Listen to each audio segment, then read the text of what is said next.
आपने मेरी कई सारी वीडियोस देखी होंगी और मुझे अकेले ही मेरे वीडियो में पाया होगा, लेकिन आज कोई सज्जन पुरुष हमारे साथ हमारे कार्यक्रम में जुड़े हुए हैं। तो पहले हम इनका स्वागत कर देते हैं और इनके बारे में थोड़ी सी बातें बताते हैं कि कौन है ये जो हमारी वीडियो में आ जाए हैं।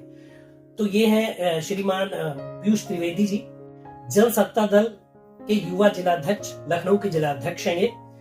तो इनको लाने का कार्यक्रम में ये मतलब था कि ये जो मुद्दे हमारी वीडियोस में होते हैं, ये बड़े बर्निंग मुद्दे होते हैं, बड़ी बर्निंग कहानियां होती हैं। आज एक ऐसी कहानी मैं लेकर आया हूँ जो आपको बताऊंगा। तो पीयूष जी, आपका बहुत बहुत स्वागत है। धन्यवाद। आप सभी दर्शकों का, जो आपके दर्शक है उनको धन्यवाद और उनको नमस्कार करता हूँ मैं कि आज वो हम लोगों के साथ में जुड़े हैं और देख रहे हैं। एक्चुअली में पीयूष जी त्रिवेदी जी बहुत बिजी रहते हैं क्योंकि भाई जिला अध्यक्ष हैं जनसत्ता पार्टी के, तो बहुत सारे कार्यक्रम, और आप जो हैं जन सेवा के लिए भी जुड़े हुए हैं। जो आम लोग परेशान हैं उनके मुद्दों को सुलझाने के लिए, मान लिया कहीं कोई पुलिस से परेशान हो रहा है, रिपोर्ट नहीं लिखी जा रही है, इन सारे मामलों में बहुत व्यस्त रहते हैं। लेकिन हमने सोचा कुछ नयापन आज लाया जाए और आपकी राय रखी जाए कि युवाओं के लिए क्या राय है, क्योंकि भाई युवा जिलाध्यक्ष है तो युवाओं के बारे में इनको बेहतर पता है कि क्या युवा कर रहे हैं, क्या युवाओं को करना चाहिए। तो अब हम लोग शुरू करते हैं और बताते हैं आपको पूरी कहानी। पहले मैं कहानी आपको बताऊंगा कि क्या कहानी है, किस पे हम त्रिवेदी जी की राय ले रहे हैं। तो दोस्तों, अपराध कभी छुपता नहीं और अपराधी कभी बचता नहीं। मैं आशा करता हूँ आप लोग स्वस्थ होंगे, मस्त होंगे और अपनी लाइफ को एंजॉय कर रहे होंगे। मैं हूँ युवराज सिंह। नमस्कार दोस्तों, और आपका मेरे यूट्यूब चैनल क्राइम डे में स्वागत है। दोस्तों, चाय हमारे सामने रखी हुई है तो हम अपने आप को रोक भी नहीं पा रहे हैं, तो चाय की चुस्कियां लेते हुए त्रिवेदी जी हम स्टार्ट करेंगे। दोस्तों, कहानी जो आज है ये कानपुर के शिवराजपुर एरिया की है। एक किशोरी है 17 साल की, और उसका जो बॉयफ्रेंड है वो किशोरी के गांव से नेवादा गांव है 20 किलोमीटर दूर, वहां का रहने वाला है। कुछ दिन पहले यानी कि 6-7 महीने पहले इनकी मुलाकात हुई और दोनों को प्यार हो गया। किशोरी का नाम यहाँ पे न्यूज में नहीं दिया गया है क्योंकि एक इज्जत की बात होती है उसके लिए, और इनकी उम्र 17 साल है। जो शोभित है, कुलदीप कुमार उर्फ शोभित, जो इनका बॉयफ्रेंड है, उनकी उम्र करीब 27-28 साल है। अब उम्र का त्रिवेदी जी बहुत बड़ा गैप है इसमें, है ना। तो कहानी में आपको रूबरू कराता हूँ कि क्या थी। हुआ कुछ ऐसा कि इनको पता चला कि 13 दिसंबर को यानी कि शुक्रवार को लड़की के घर वाले घर पे नहीं रहेंगे। अब अमूमन जो यंग लड़के हैं ये मौका ढूंढते हैं कि उनकी गर्लफ्रेंड के घर वाले कब वहां से जाएं और कब वो उनके घर दाखिल हो जाए। तो ऐसा ही हुआ कि इनको पता चला कि लड़की के जो घर वाले हैं, किशोरी के घर वाले हैं, माता पिता, वो लोग कहीं शादी में जा रहे हैं। जो शादी में जो गए थे वो था असालतगंज, वहां पे शादी का कार्यक्रम था जहां पे वो लोग गए। अब लड़की, देखिए यहाँ पे भी कहना गलत नहीं होगा कि लड़कियां भी जो हैं, पहले ऐसा नहीं था कि बॉयफ्रेंड के मामले में इतना अग्रसर रहती थी, अब ज्यादा ही है। तो लड़की ने अपने प्रेमी को 20 किलोमीटर दूर फोन किया और बोला कि हमारे जो है घर वाले अब नहीं रहेंगे, आप जो है आ जाना शाम को, मैं अकेली रहूं। अच्छा, उसी बीच लड़की को ये लगा कि किसी को शक ना हो, उसने अपने पड़ोस के बड़े भाई के बेटी थी, पड़ोस का घर था उनके, वो लोग सब शादी में गए थे, 5 साल की बच्ची थी उनकी, तो उसको बुला लिया घर पे, बताया कि घर तो बंद ही रहेगा और ये बच्ची मेरे पास सोएगी। तो घर वालों को भी लगा कि ठीक है भाई, अब जा रहे, सुबह तो वापस आ ही जाना है, तो कोई बात नहीं। तो अब इसने उस बच्ची को रख लिया। इसको ये था कि जब बच्ची तो सो ही जाएगी जल्दी, मैं उसको दूसरे कमरे में सुला दूंगी और मेरा प्रेमी मेरे पास आएगा और हम लोग रगरलिया बनाएंगे। अच्छा, उधर प्रेमी को ये बात पता चली। अब जैसा कि आप जानते हैं, इस मुद्दे पे भी हम आपसे बात करेंगे कि मार्केट में बहुत सारी सेक्स वर्धक दवाएं मिलती हैं। यहाँ पे उनका नाम लेना उचित नहीं होगा क्योंकि मैं कोई डॉक्टर नहीं हूं। अब मेरी वीडियो देखकर कोई लड़के खरीद के ले आए और फिर ऐसा कुछ कांड हो जाए तो वो बड़ी बुरी बात हो जाएगी। तो जब इसके बॉयफ्रेंड यानी कि कुलदीप कुमार उर्फ शोभित को पता चला कि घर पे अकेली है, तो उसने जो है यौन वर्धक दवाओं का सेवन कर दिया। अब वो दवाएं, क्योंकि हर आदमी को नहीं पता कि किस डोज में खानी है, इतनी अवेलेबिलिटी है उनकी कि हर जगह अभी आप तुरंत मेडिकल स्टोर पे जाइए, नाम बोलिए, तुरंत आपको मिल जाएगी। कोई डॉक्टर के प्रिस्क्रिप्शन की जरूरत नहीं है, कोई कुछ नहीं। अब उसको डोजेज नहीं पता थी दोस्तों, तो उसने बहुत सारी दवाइयां शायद खा ली उसके बाद शुक्रवार को 8:30 बजे वो लड़की के घर पहुंचा और उसने लड़की से संबंध बनाने शुरू किए। अब ये संबंध उसने दोस्तों 7 घंटे तक बनाए। 7 घंटे तक संबंध बनाने के बाद लड़की की हालत बिगड़ गई और वो अकड़ने लगी। लड़की को अकड़ता देख ये जो प्रेमी था सो कॉल्ड कुलदीप कुमार और शोभित, ये वहां से भाग निकला। सुबह जब घर वाले आते हैं 14 दिसंबर की सुबह यानी कि शनिवार को जब घर वाले घर पहुंचते हैं तो देखते हैं अर्धनग्न अवस्था में चारपाई पे लड़की का शव मिला है। पुलिस को सूचित किया जाता है। अब त्रिवेदी जी जो 5 साल की बच्ची थी उसने कुछ खुलिया बताया उस लड़के का, क्योंकि 5 साल का बच्चा बोल लेता है, अमूमन बता भी सकता है, कुछ डिस्क्रिप्शन भी बता सकता है। तो उसने बताया कि एक लड़का आया था, वो दीदी के साथ रात में था और उस वजह से इसकी डेथ हो गई। अब इसके बाद पुलिस को जब ये पता चला तो पुलिस ने मोबाइल डिटेल निकाली और तुरंत, जैसे आजकल इतना एडवांस है कि जो कॉलिंग आपने जिस नंबर पे की उसकी डिटेल पुलिस को तुरंत मिलती किसके साथ बात हो रही। तो ये बातें इस लड़की की इस नंबर पे यानी कि कुलदीप कुमार से बहुत बार हुई थी। कुलदीप कुमार को ढूंढा गया, धर लिया गया, तो उसने बताया कि ऐसी ऐसी दवाएं मैंने खाई थी और उसके बाद जो शारीरिक संबंध बनाने का कार्यक्रम था वो 7 घंटे चला। उस दौरान मैंने 4-5 बार उस किशोरी के साथ संबंध बनाए और जिसके बाद उसकी मौत हो गई। तो त्रिवेदी जी देखिए कितना अहम बात है ये कि ऐसी चीजों का सेवन करके लोग संबंध बनाने जाते हैं, है ना, और यहाँ पे ये बच्ची की मौत हो गई। तो ये कहानी थी कानपुर के शिवराजपुर की, जो मैंने आप लोगों को बताई कि कैसे कैसे इस कहानी में क्या क्या हुआ। लड़का भी पकड़ा गया, जेल भेज दिया गया। लेकिन युवा जिलाध्यक्ष होने के नाते हम आपसे चाहते कि आप युवाओं को संदेश दीजिए कि वो जो है क्या अपने जीवन में ऐसा करें और ऐसी गलतियां ना करें कि उनको जेल जाना पड़े। तनिक सुख होता है, शारीरिक सुख थोड़ी देर का, उसके लिए ऐसी चीजें। अब आप देखिए, सबसे पहले तो मैं दिव्यत पीड़ितता की आत्मा की शांति की जो है ईश्वर से प्रार्थना करता हूँ और साथ में जो है उनके परिजनों को इस दुख की घड़ी में उनको आश्वस्त करता हूँ कि उनको इस घटना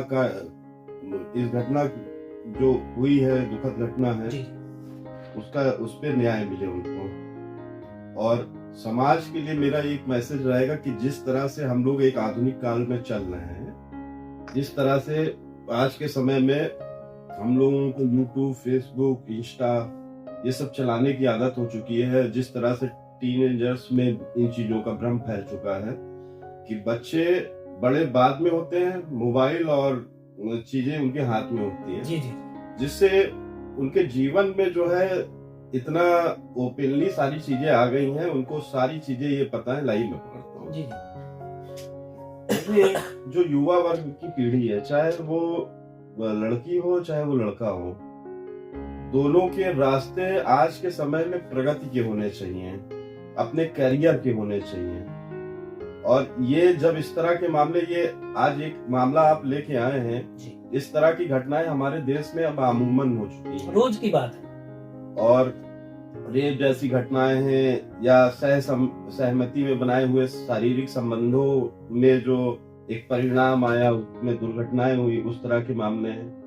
प्यार को लोग आज एक खेल की तरह लेके चल रहे हैं। जैसे एक तरह का हम लोग जब वीडियो गेम वगैरह का टाइम होता था तो हम लोग वीडियो गेम के लिए परेशान होते थे, हमेशा हम लोग वैसे ही आज के समय में लड़की और लड़का पार्टनर के लिए परेशान होते। लड़की है तो वो सोचती है कि मुझे एक पार्टनर मिल जाए, लड़का होता है तो वो सोचता है कि मुझे पार्टनर, और इसमें एज मैटर नहीं कर रही है। यहाँ पे सबसे देखने वाली बात, अभी एक सर्वे हुआ था नेशन का, तो उसमें निकल के आया था कि अब की लड़कियां जो 14 साल की भी हो रही हैं पारस्परिक तौर पे, वो भी जो है उनको भी पार्टनर चाहिए, जबकि ये चीजें अब होने लगी। 90s के समय में जाएंगे तो देखते थे कि वहां पे एक फाउंडेशन था, एक संस्कार था, एक चीजें थी, फैमिली नजर रखती थी, लड़की कहाँ जा रही है, लड़का क्या कर रहा है, हर तरह की चीजों में नजर होती थी। अब के समय में क्या है कि अब के समय में नजर नहीं होती, लड़की कहाँ से अपनी जरूरतें पूरी कर रही, कहाँ से परिधान ला रही, कहाँ से उसको इतने गिफ्ट मिल रहे हैं, उसके परिजन उसको नहीं पूछते हैं। बिल्कुल आपने बात सही बोली।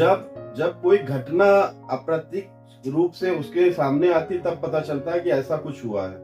और मैं आज के युवा पीढ़ी से हमेशा ये कहता हूँ कि वो हमेशा अपने कैरियर पे फोकस करें, अपने गोल सेट करें। और जो देश का सबसे बड़ा मुद्दा रहा है युवाओं के लिए बेरोजगारी का, तो बेरोजगारी के मुद्दे के लिए अपने आप को परिपक्व करें, स्किल्स अपने अंदर डेवलप करें। और जब स्किल्स डेवलप होगी, उनका एक फोकस होगा कि हमें ये करना है। सपोज आज के समय में मैं युवाओं को देख रहा है जो सैलरीड है, 15 से 20 हजार कमाते हैं, 30 हजार कमाते हैं, 50 हजार कमाते हैं, लेकिन वो भी लोड लेके चलते हैं कि देखिए हमें फैमिली से ज्यादा जो है अपनी गर्लफ्रेंड का ख्याल रखना है। सही। तरह तरह की गिफ्ट देने हैं, प्रलोभन देना, और सिर्फ एक इंटेंशन कि किसी तरह से उसके शरीर पे हमारा कब्जा हो, किसी तरह से उसके दिन भर की एक्टिविटी पे हमारा कब्जा हो। आपका प्यार डिमांडिंग हो चुका है, आपका प्यार उस तरह का नहीं रहेगा। और इसमें सबसे ज्यादा अगर किसी को केयर करने की जरूरत है तो वो हमारी बहनों को है, बेटियों को है।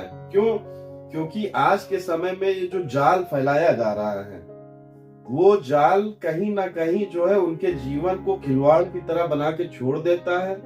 अपने शरीर की दुर्गति करना, अपने स्वाभिमान की दुर्गति करना, अपने परिजनों का जो है सर समाज के सामने झुकाना, ये सब जो है हमारी बहनों को समझना चाहिए कि किसी के अट्रैक्शन, कोई मुझे बहुत सुंदर लगा तो क्या मुझे अट्रैक्शन हो रहा है उससे, उसकी भावना को हम जज नहीं कर पा रहे हैं। पहले हम लोग फीलिंग्स देखते थे।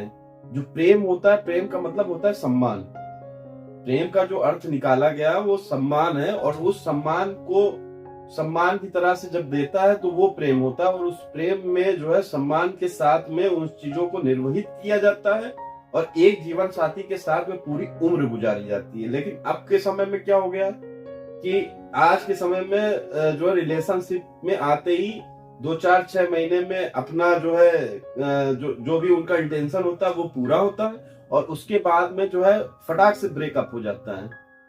और उस ब्रेकअप के बाद में भी जो है कुछ नई जो है योजनाएं उनकी फिर से आती हैं, फिर से नया साथी, नया पार्टनर होता है। तो आज का जो ये समाज है, ये दिन प्रतिदिन जो है नीचे के स्तर पे जा रहा है।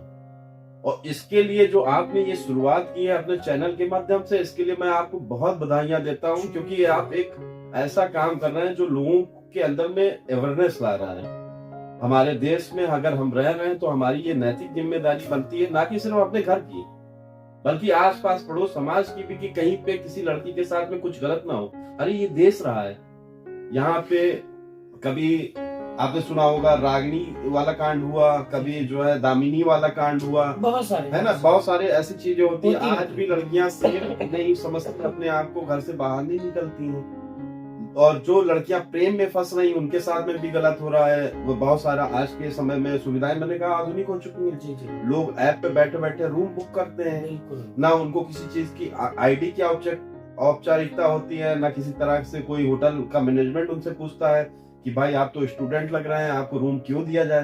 तो इन सब चीजों पे एक तो सरकार की एक कठोर कार्रवाई होनी चाहिए कि पहली बात तो जो है एज गैपिंग, जो आज के समय में लड़की, आपने अपने मुद्दे में बता रहे हैं जी, कि लड़की जो है 17-18 साल की है, जी, लड़का 28 साल का है। अब समझिए डिफरेंस तो यही आ गया, सबसे बड़ा डिफरेंस तो यही आ गया। जो एज गैपिंग है उसकी मेच्योरिटी और उसकी मेच्योरिटी में बहुत बड़ा फासला है। एक लड़की अपने सेंस में जाके वो चीजें सिर्फ उसको अट्रैक्शन कर रही हैं। उसने 4 मीठी बातें बोली, 4 अच्छे गिफ्ट दिए, तो लड़की ये समझती है कि मेरी पूरी दुनिया हो गई। ये चीज नहीं माननी है, ना मेरी बेटियों को, ना मेरी बहनों को। मेरी बहनों को हमेशा सतर्क रहना है। वो भी प्रलोभन, जैसे हम अपने बच्चे को समझाते हैं ना कि बेटा कोई चॉकलेट देगा उसे लेना नहीं है, सही बात है, नहीं तो वो आपको लेके कहीं जो है जा सकता है। ठीक उसी तरह मैं अपनी बहन बेटियों को भी यही मैसेज करना चाहता हूँ कि प्यार के नाम पे आप ठगिए मत। प्यार के नाम पे आप अपने आप को, अपने शरीर के इस्तेमाल को गलत मत कीजिए।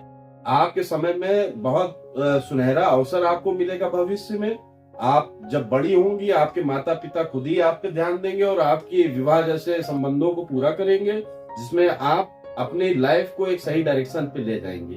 और अगर गलती से आपने ये प्यार रूपी जो एक षड्यंत्र होता, मैं इसे षड्यंत्र बोलता हूँ, एक्चुअल प्यार सिर्फ सम्मान होता है। वो शरीर का भूखा नहीं होता, वो सम्मान देना जानता है, वो अपने पार्टनर की केयर करना जानता है, वो उल्टी सीधी जगहों पे नहीं ले जाना जानता है प्यार। प्यार कहता है कि जो है मैं आपका सम्मान करूंगा। जी।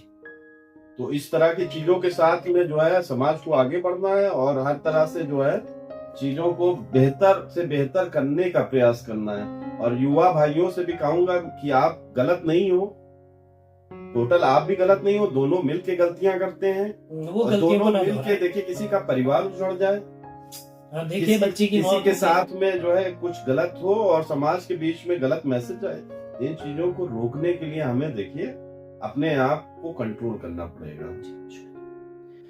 तो दोस्तों आप थे हमारे साथ युवा जिलाध्यक्ष जनसत्ता पार्टी के श्री पीयूष त्रिवेदी जी। बड़े अच्छे इन्होंने आप लोगों को गाइड किया, बड़ा अच्छा आप लोगों को बताया। तो आप जो ये आपके युवा नेता हैं, आपको जब गाइड कर रहे हैं तो इन चीजों को फॉलो करिए। देखिए एक बच्ची की जान चली गई, तो ऐसी चीजें समाज में नहीं होनी चाहिए। तो दोस्तों आप अगर कोई परेशानी में हैं तो आप जिलाध्यक्ष की हेल्प ले सकते हैं।